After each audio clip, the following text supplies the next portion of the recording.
When you run a page from within Visual Web Developer, you're actually requesting it from a web server. You're using something called the Development Web Server, a bit of software that's included with both Visual Web Developer and Visual Studio that allows you to test your ASP.NET pages without having to install and configure the full Internet Information Services enterprise-level web server.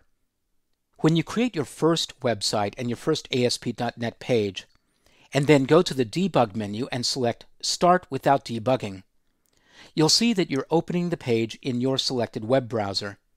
I'm using Internet Explorer. If you look at the URL, or the address of the page as it's requested from the web server, you'll see that the URL starts with http://localhost. Localhost is the automatic name of a web server that's on your local system. You'll then see this bit of code, colon, and then a numeric value. The numeric value is something called a port number. When you run a web page on the internet, typically you're requesting that web page from port number 80, known as the default HTTP port. Or, if you're requesting a page using a prefix of HTTPS, which stands for secure, you're typically using a port in the background of 443. When you use the Development Web Server, by default, the web server assigns a dynamic port number. That is, it makes it up at the moment that you start the server. And you can see what the dynamic port number is by looking at the web browser, but you can also see it by going down to the system tray in the lower right-hand corner of the Windows interface. There, you'll see a system tray icon, and if you move the cursor over that icon, you'll once again see an indication of the development server's port number. In most cases, it's fine to use that dynamic port, but in some cases you might want to set the port explicitly so you know which port number you'll be using. I'll show you how to do that here.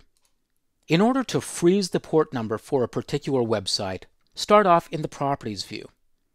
I've gone to the Properties view, which is down in the lower right corner, and I'm going to double-click its title bar. That causes it to float. I'll then move it out into the center of the screen and then click and drag to make it a little bit wider. Next, I'll go back to the Solution Explorer, which is still docked on the right, and I'll click on the folder name. That is, the folder which is the name of the website, in this case Hello World. The Properties panel updates and shows the web server properties.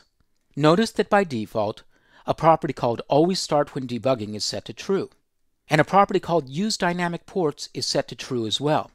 I'm going to change that value from true to false, and then I should be able to click into the port number property.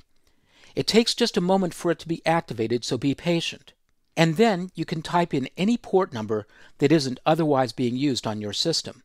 Now, when you set your own port number, you should always use a value that's in the thousands or up. And there's no way to know exactly which port numbers are used on your particular system, but typically if you use something in the 4000 range, you'll be safe. So I'm going to use a value of 4444. Now I'm going to save my changes by pressing Ctrl+S.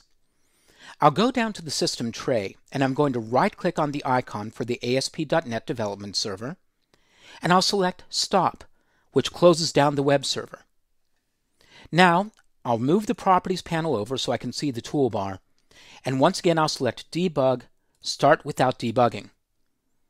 The web server is once again started up automatically, but now I'm using the port number 4444. I'll see the value in the web browser, and I'll also see it in the system tray icon for the development server. So once again, the purpose of the development web server is to allow you to test your pages using a full-blown web server, but without having to go through the process of installing and configuring the full enterprise web server, Internet Information Services.